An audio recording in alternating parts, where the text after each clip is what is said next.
You ever look at your grapevine and think, wow, that is a whole lot of leaves for a plant that barely gives me a handful of grapes? Because honestly, it happens to so many people.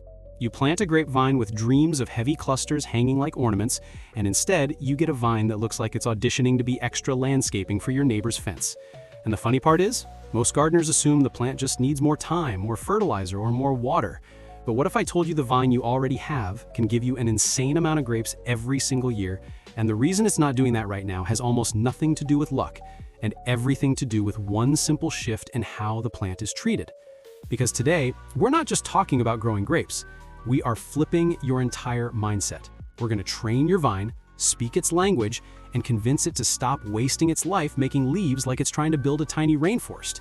Instead, we're turning it into a fruit machine. And no, we're not doing anything complicated. No expensive sprays, no fancy fertilizers, no weird hacks from the internet involving eggshells and soda bottles. We're using methods that seem so simple that the first time you try them, you'll actually laugh at how much sense it makes. Before we get into it, I want you to picture something. Imagine stepping outside one random summer morning and seeing your grapevine heavy. Actually heavy, with clusters. Heavy enough that some of the branches pull down slightly because they're full. No more guessing, no more hoping. You look at the plant and immediately see fruit. You can pick a bowl of grapes in minutes, not in multiple visits trying to collect whatever tiny clusters ripened behind a curtain of leaves. That is where we're headed today. And I know gardeners love a good success story, so let me start with one. I once had a grapevine that grew faster than anything I owned. It had no manners at all.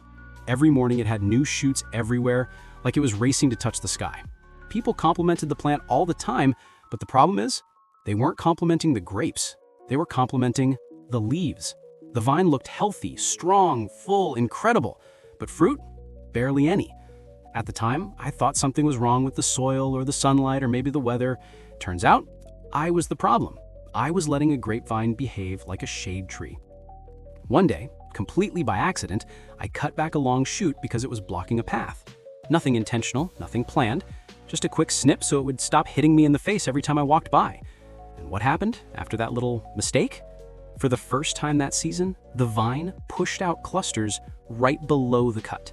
I thought it was a coincidence, until I did it again in another spot, and the same thing happened. That's when I realized something big. Grapevines aren't stubborn. They're not difficult. They're just very clear about what they respond to. And the moment you give them the right instructions, they stop acting wild and start giving you fruit. That's what I'm sharing today. The instructions your vine has been begging you for. The simple things that completely change how many grapes you get. I promise you, once you put these into action, you're going to feel like your grapevine has been holding back on you for years. Now, one of the biggest things people get wrong is letting their vine grow in every possible direction. They think, well, it's a vine, right? It's supposed to sprawl. True, vines love to sprawl. But sprawling is exactly what makes them forget they're supposed to make fruit. A grapevine, when left alone, will always prioritize leaves. Leaves make the plant feel safe. Leaves help it recover from stress. Leaves help it survive.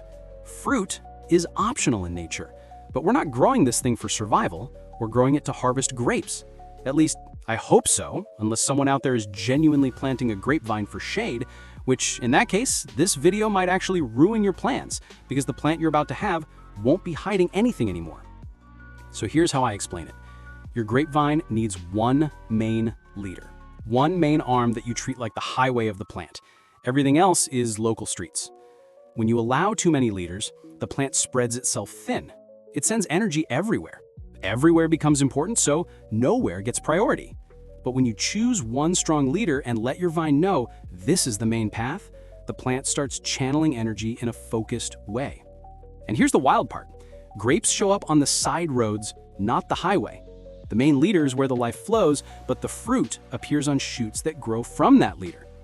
When you prune properly, your vine puts its strength in the right spots. That's how you get grape clusters where they should be. Not randomly, not rarely, but reliably. Now let me explain something else that blew my mind when I first learned it.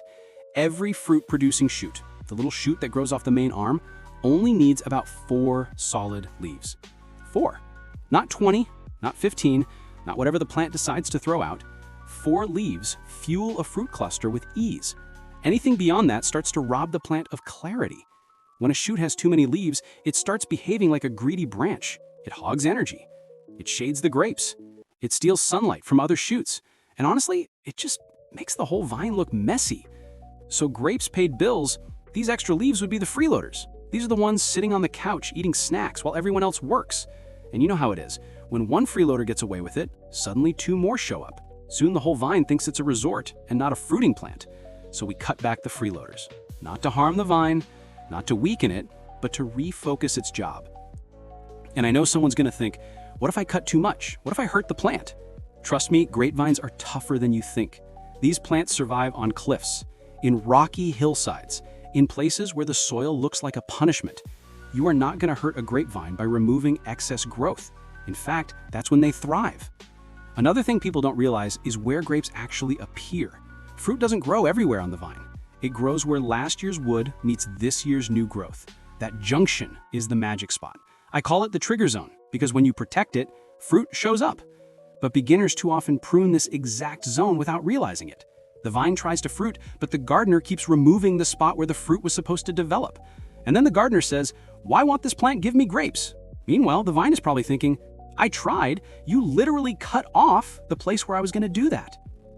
Once you understand where fruit forms, pruning becomes less scary and more strategic. You're not cutting blindly, you're protecting the zones and trimming away the distractions. Now let's talk about something most grape growers underestimate: sunlight. Grapes don't ripen in the shade. They don't like sitting inside a dark tunnel of leaves. They want sun hitting the clusters, direct sunlight, good airflow, warmth. When grapes are shaded, they stay sour, small, and late. When they're exposed, they sweeten faster, hold better flavor, and actually grow bigger. It's the simplest concept, but one of the most ignored. And I totally get why. We see a big leafy vine and think, this plant must be thriving. But with grapes, too much leaf growth is a sign of imbalance. The plant is growing, but it's not producing. It's like having a friend who talks a lot but doesn't say anything meaningful. There's plenty of communication happening, but none of it is helpful. Grapes need clarity. They need focused growth. And that means opening up the canopy so sunlight gets in. Not stripping the plant bare, but removing the unnecessary shading so fruit gets attention. Now, here's something fun you can do without spending a single dollar. Charge your soil with the simplest ingredients. You don't need the top-shelf fertilizers or the expensive mixes. Something as basic as compost tea works wonders, or banana peel water, or even diluted worm castings if you have access. Grapes don't need extreme feeding. They just need consistent, gentle nutrition. Overfeeding actually makes the vine go leaf crazy. Underfeeding makes it struggle. But the sweet spot? That's easy to achieve with homemade liquid fertilizer. A small jug every couple of weeks during the growing season is enough to keep the vine balanced. And I know some of you want to know what to do mid-season, when the vine suddenly starts acting wild again. It happens every year. You prune in early spring, feel proud, and then a month later it explodes like it heard you talking about it. New shoots everywhere, long vines reaching left and right, dozens of little tendrils grabbing onto everything like it's auditioning for a climbing competition. That's when you do a summer reset. It's simple. You pinch the tips, just the tips. Those growing tips are the vine's go forward signal. When you pinch them, the plant stops pushing outward and starts focusing inward. That gives the fruit a chance to develop fully. It's a tiny action, but the difference it makes is unreal. People always ask, how do I know if I'm doing it right? And the answer is easier than you think. Look at the vine. Does it look like it can breathe? Can sunlight touch most of the shoots? Can you actually see the grapes? Can the wind pass through without fighting a wall of leaves? If yes, you're doing it right. If not, trim a little more. Grapes love airflow. They hate being smothered. Once you clean up the vine, you'll see clusters you didn't even know were hiding. Before I wrap up this segment, let me paint a quick picture of what your vine will look like after applying these methods. You'll see longer spaces between leaves. You'll notice clusters forming in more predictable places. Your vine won't feel like a jungle anymore. It'll feel organized, balanced, clean, and purposeful. And the fruit is going to show up like it finally understood its assignment. Same plant, same space, same gardener, just different habits. That's all it takes. Now, let me take you deeper into how your vine transforms when you start treating it like a fruit maker instead of a leaf factory. Because once you shift your approach, the vine responds almost instantly. And that's the part a lot of people don't realize. Grapes are not slow to react. They change their behavior incredibly fast.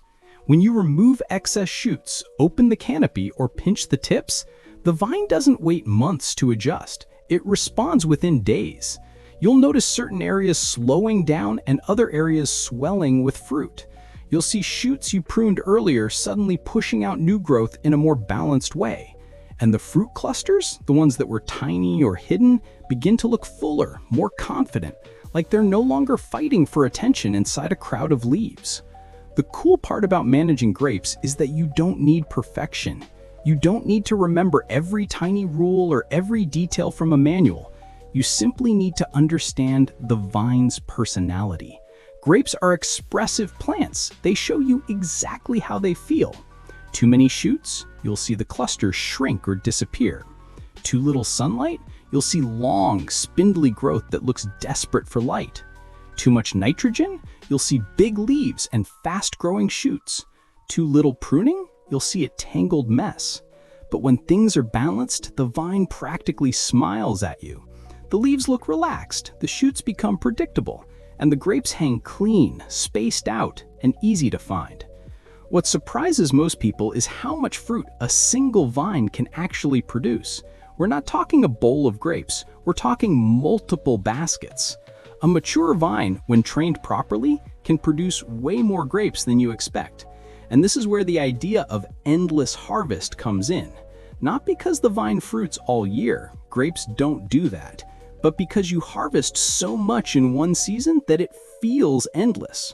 You'll have grapes to snack on, grapes to juice, grapes to share, grapes to freeze, grapes to turn into jelly, grapes to give the neighbors, grapes to turn into raisins. And all of that comes from mastering the balance between leaves and fruit. I want to talk a little about something many gardeners underestimate: consistency. Grapes don't need harsh corrections or complicated techniques. They need consistency. If you give the vine a strong structure early on, it follows that structure for life. If you prune in a predictable pattern each season, the vine doesn't fight you. It actually grows in the exact direction you guide it. And when you maintain airflow and sunlight throughout the growing season, the plant rewards you with reliable fruiting year after year. It becomes a cycle, an easy one that your vine understands. Some gardeners panic when they see new shoots appearing after pruning, thinking, "But I just cut this, why is it growing back already?" And the answer is simple. That's what vines do. They grow. They respond to cuts by creating new opportunities. But here's the trick. Not every new shoot is meant to stay. Think of your vine like a company. You're the owner. Every shoot is an employee. Some are productive. Some are here to help the team. Others are just hanging around wasting resources. You need to decide who stays. You need to assign roles. And you need to let the vine know these shoots are the ones we're keeping because they produce fruit. These others, they're not helpful. When you do that, your vine becomes efficient. And speaking of efficiency, let's talk about the concept of fruit spacing. Grapes don't like competition. When clusters are too close together, the vine struggles to support them all. But when they're spaced properly, each cluster gets enough nutrients, enough sunlight, and enough airflow to develop beautifully. The cool thing is the vine naturally tries to space fruit if you give it enough room, and that's why opening the canopy is so important. When light gets in, clusters form in healthier, more intentional places. When air moves through the vine, the plant feels safe producing bigger, healthier grapes. Now let's talk about an issue many people face without realizing it: over-watering. Grapes are tough plants. They don't need heavy watering like other fruits. In fact, too much water makes the plant focus on leaves instead of fruit. It behaves like it's living in luxury. But when the soil stays slightly on the drier side, the vine starts focusing on survival through fruiting. It's not stressed, it's simply strategic. Its natural instinct is to produce fruit as a way to keep its lineage going. So if you're overwatering, you're basically convincing the vine that life is too easy. Dial the water back a bit. Let the soil breathe. Grapes hate sitting in constantly soggy soil. They like cycles, wet and dry, wet and dry. When you water this way, the vine becomes more balanced. Another big part of growing more grapes is managing side shoots. These little shoots pop up all season long. They look harmless, but if you ignore them, they stack up quickly and fill the entire plant with unnecessary foliage. What you do with side shoots is simple. Rub them off when they're young. When they're small and soft, you can remove them with your fingers. This is way easier than letting them get big and woody. Side shoots steal energy from your fruiting shoots, so managing them gently but consistently keeps the vine from losing focus. One mistake I see all the time is gardeners being scared to prune. They treat the vine like it's fragile, when in reality, grapes are some of the most resilient plants you'll ever grow. They bounce back from pruning faster than almost anything in the garden. When you remove growth that doesn't serve the plant's purpose, you give it room to breathe. You give it clarity. And clarity is what makes the vine shift its energy from leaves to fruit. Let me give you a simple example. Imagine you have two vines that were planted at the same time. One is pruned every year with intention. The other is left alone to do its thing. The pruned vine will outproduce the wild one by 5 times. Not because the first vine is better, not because the soil was different, but because it had direction. Grapes love direction. They love structure. You could even say they crave it. Once they understand the path you set for them, they follow it faithfully. Now let's talk about mid-season decision-making. This is where gardeners either make their vine incredible or accidentally set it back. When your vine starts exploding with growth in the warm months, you want to step in gently but consistently. Don't wait until the plant becomes a jungle. Every week or two, walk up to your vine and take a moment to observe. Look at the shoots, look at the clusters, look at how sunlight hits the plant. Anything blocking light? Remove it. Any shoot growing faster than the rest and trying to take over? Pinch it. Any cluster too hidden? Open space around it. You're not trying to strip the plant. You're trying to maintain clarity. And here's something fun. Grapevines have personalities. Truly. Some vines grow aggressively. Some vines stay compact, while others try to take over your entire yard. But no matter the personality, the rules of balance stay the same. A vine that grows aggressively simply needs more consistent summer pruning. A vine that grows slowly may need slightly richer soil or more water early in the season. But all vines, no matter their type, respond beautifully when you manage leaf-to-fruit ratio. You'll notice something interesting the first time you do this right. Harvest becomes easier. Not only easier, pleasant. You don't have to dig, push branches aside, fight through leaves, or search for clusters. Everything is visible. Everything is reachable. And the grapes are clean because airflow prevents mold and rot. They ripen evenly. You won't have half-ripe, half-sour clusters anymore. You'll have uniform quality, which is the dream of every grape grower. One of the biggest compliments you'll get from neighbors or visitors is when they walk by and say, "How do you get so many grapes? Mine never look like this." And you'll smile, knowing the secret isn't luck, it's clarity. You guided the vine. You gave it structure. You didn't let it decide everything on its own. Grapes love being guided. It's like giving them the confidence to do what they were born to do. And the best part? This is sustainable. You're not forcing the plant. You're working with it. You're not giving unnatural chemicals or extreme treatments. You're literally speaking the vine's natural language. This is how grapes grow best. This is how vineyards do it. This is how entire harvests are managed. And now you're doing the same thing at home without needing acres of land or expensive systems. Just smarter habits, just better timing, just understanding what the vine actually wants. And trust me, once you master this, you'll never look at grapevines the same way again. You'll see every leaf, every shoot, every cluster differently. You'll understand the vine on a deeper level. And that connection is what makes gardening magical.